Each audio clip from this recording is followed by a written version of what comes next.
That's not the best legacy, maybe, to have, is that No, phrase. no, no. I'm gonna have to try and work on another phrase. Yeah.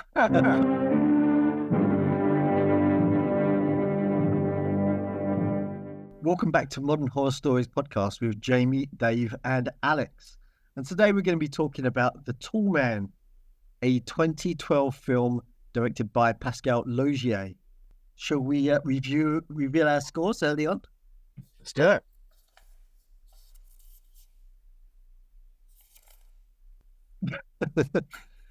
So, a wide range there. Who wants to kick this off with a synopsis? So I'll go for a synopsis. But before I do, this review is going to be full of spoilers. The film has lots of twists and turns. And in order for us to be able to talk about it, we're going to be revealing some of those twists. So do go and watch the film now before you see our review. And you can see the film for free on YouTube on a channel called Movie Dome UK. So a little tip there for you. So The Tall Man is the story of a town in America in Washington State called Cold Rock. And this town used to have a thriving mine, but the mine shut down. And since then, the town has been suffering with the effects of the close down of that mine. And people are hard done by, but things get even worse when their children start going missing. And we learn this through a voiceover. And then the film centers on a character called Julia, who's a nurse in the town, who is played by Jessica Biel. And the action really kicks off when her child goes missing. Also, we think. And yeah, does anybody want to share their thoughts? Yeah, I'll go. So The Tall Man, this was the second film called The Tall Man that I've watched. The first one was the short that I accidentally watched on YouTube instead. But this one, I was really, really interested in it. I loved that halfway twist. I thought that was really, really good.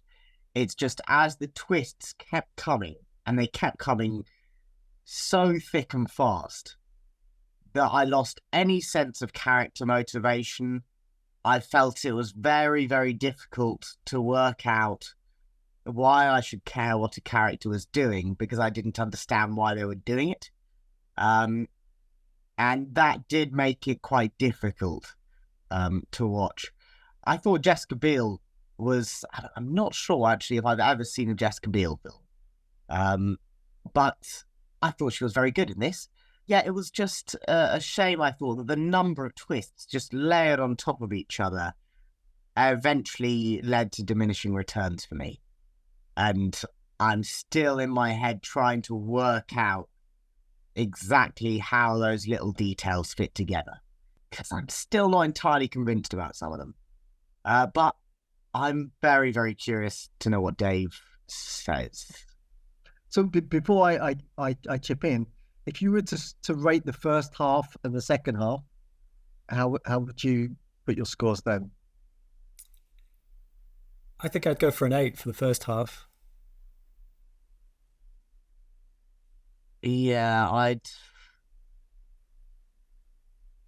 I've got no idea. I think I'd probably stick them both still around 4, just for different reasons. Oh, interesting. So I love this film. I absolutely adore this film. I've seen it several times now. I actually saw it in 2012 when it was released. I saw it at Fright Fest. And I've got a piece of trivia for you, which you won't find online. And that is after the film, myself and my friend Amanda went downstairs to have a cigarette. She had a cigarette. I didn't have a cigarette. And we were standing next to the director, also having a cigarette. And so I said to him, that was such an amazing twist in the middle of the film.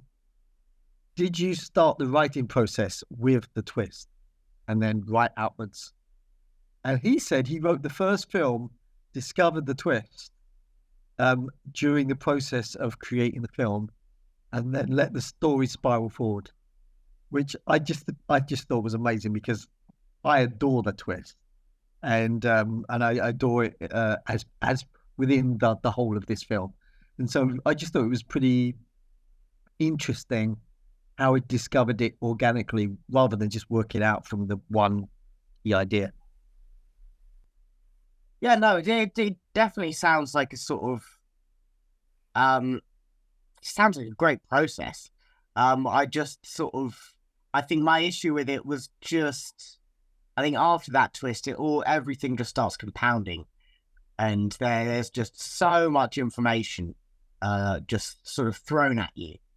Um, but um, but no, there's no way I could make a movie as good as this, despite the score I gave it. So I mean, I would think say, I mean, all I did was comment on the process rather than how I feel about the film. And yeah, the film I adore, I was fully on board with her in the first half of the film.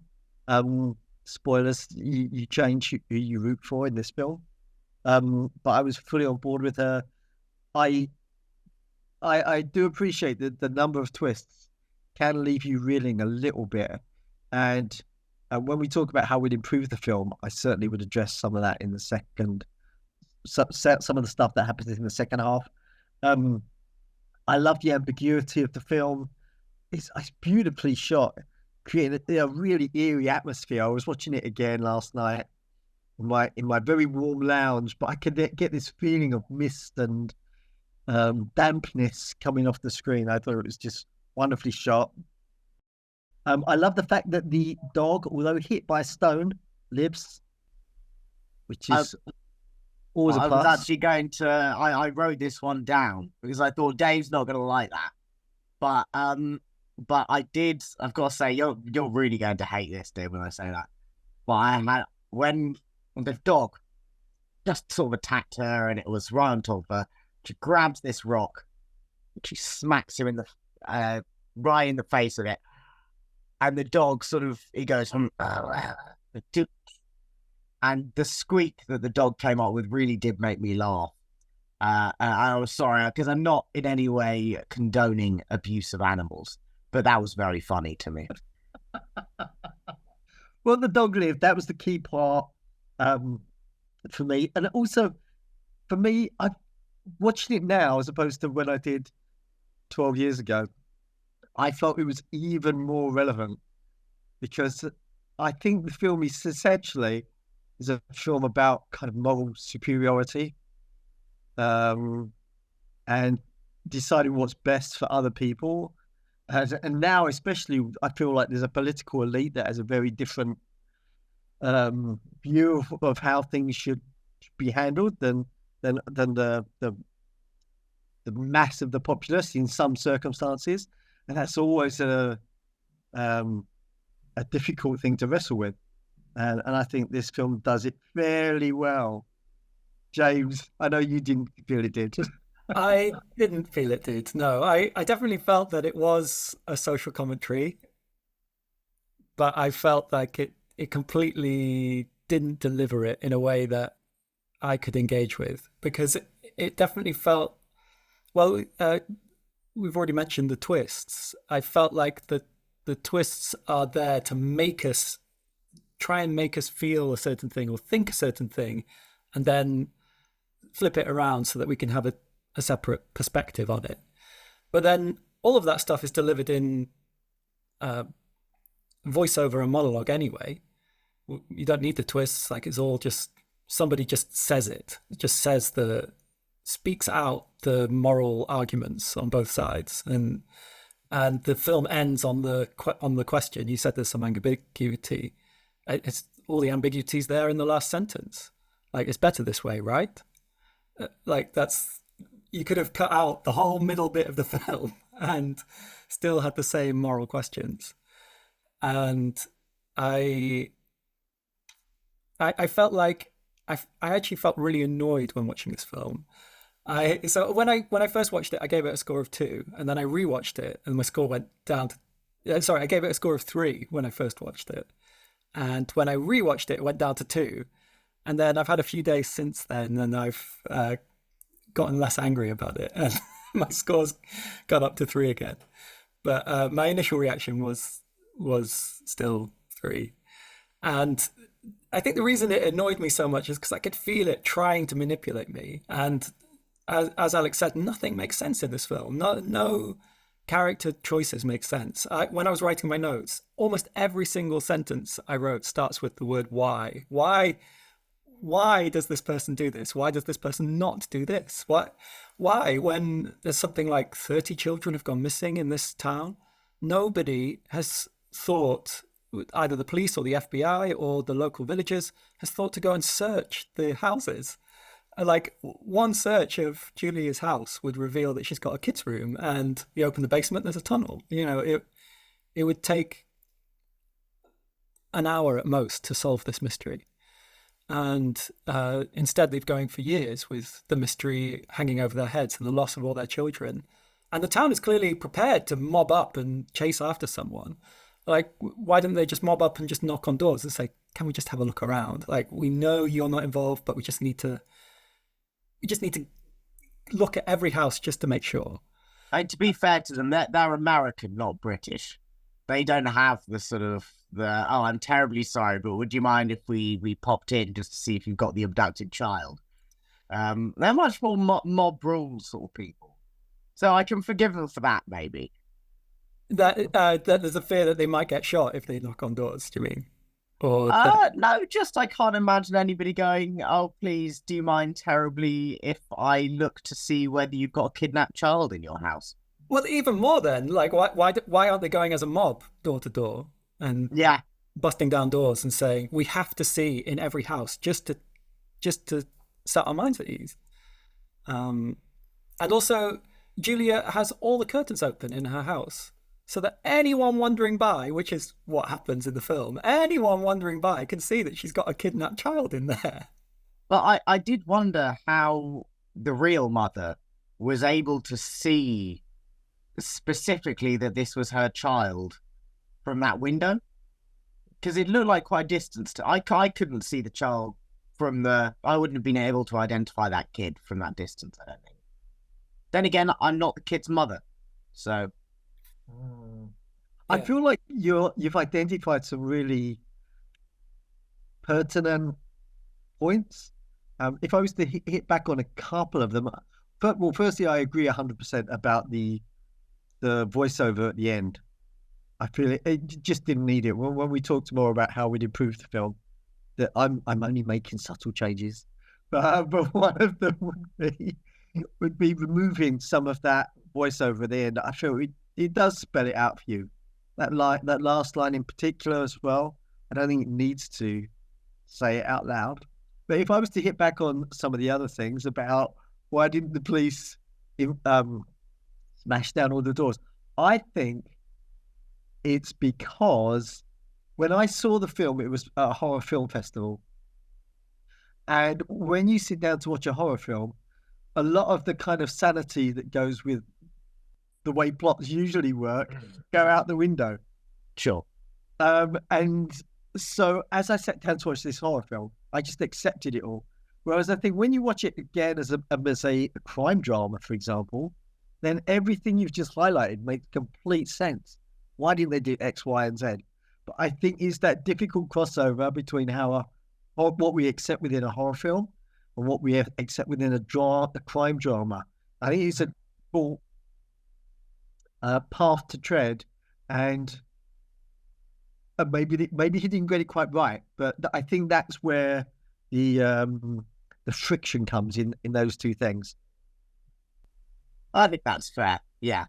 I think it was just, I think most of these things I would have very, very easily been able to forgive, I think, if there hadn't been quite as many twists as there are. I felt angry as well, but I felt angry in a really good way at the end, because I was so on board with Jessica Biel and rooting for her, and then by the end, I absolutely hated her. Oh, really? Yes. Oh, see, by the end, I was back with her. Interesting. By the end, I was going, oh, well, she's in prison now. She's sacrificed herself for this cause where she's helping these children. And, it's immoral, and and terrible. But at the end of the day, she's trying to do something, and she's sacrificed. She's in prison now because of it, and she's a girl. She's been accused of murdering all these children, and she hasn't. What a sacrifice to make. So I think here is a very interesting point about the film, that it's definitely going to bring up a conversation, because right away I want to respond and say, but she was doing like a sort of eugenics light. She was denying people reproductive rights in a sense. She's decided you're too poor to have children, so I'm going to take them away. And that's pictures true. of her doing the same in, we presume doing the same in abroad as well. There's definitely that feeling of, we're superior, so we can take your children, and that will be better for them. I mean, I didn't think she was right at all, but I felt sympathy for her by the end. I felt she had even though I thought, what she was doing was absolutely appalling, she had a sort of, I sort of in a way respected her, but ending up in prison and sticking to her awful, awful plan. Why didn't she just vanish? I mean, what difference did it make? And why did she force Christine to stay as well? If one of them had to stay, well, why both of them? Why Christine wanted to leave? Let her leave and carry on fighting the good fight, if that's what they're doing. And Jessica Biel's character could have done the same, just left and moved to another place. That's a good point. To be honest, I just haven't had time to sort of stick together all of the different things that happen in this film. I think you did. For a moment, I thought you found a plot hole, of which I'm sure you've got lots. Because I thought for a moment, why didn't they just both go down the tunnel and escape? But if they had have gone down the tunnel, Jessica Biel had to stay there to say the children are dead, or else the search would have continued. That's what I thought. That's what I thought. And then I watched the film again, and she doesn't say the children are dead. So that takes months for her to say the children are dead. And it has to be like she stops talking to the police. She won't answer. The police are saying, are those children dead? And she just sits there and goes quiet. And they have to get David's mother in to try and get that information out of her. So it's not even, unless that's still part of the plan, like just acting, like trying to make it hard to get to that information. But then, I don't know, it's a weird tactic. If you want to convince people that the children are dead, why hide it? Unless that is part of the tactic to make her seem more believable. I don't know. Oh, yeah, also, they said that they'd probably execute her if she said too much. They said it was only the fact that she was withholding bits of a story that kept her alive. Yeah.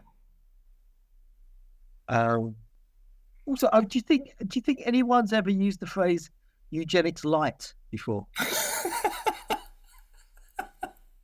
I mean, James, I think you've just found something for the dictionary. Great. That's not the best legacy, maybe, to have, is that phrase. No, I'm going to have to try and work on another phrase. Yeah. I have another phrase for this film. The Madam Web of social commentary. Oh, wow. Oh, my God.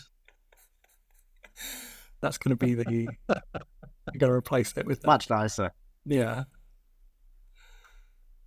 So on that note, why don't you drop your comments in the section below and let us know what you thought of the film? Was it a fantastic piece of horror crime, as I thought, or maybe something that's massively overrated, as Jamie and Alex thought? And also join us tomorrow when we're going to be talking about how we would make this movie even better. See you there. I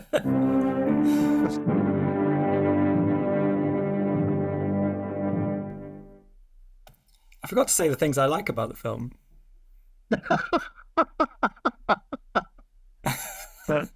You should add that after the credits. Yeah, that would be great. The first one. Okay.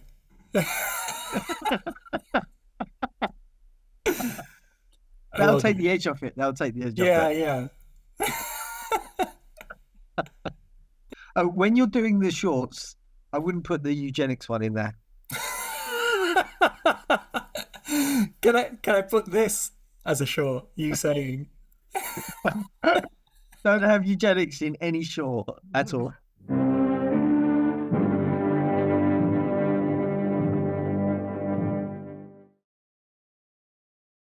One day we should do a review of our reviews. We really should.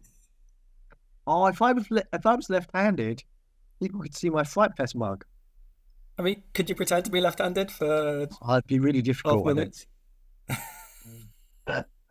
My acting ability doesn't stretch to be left-handed. So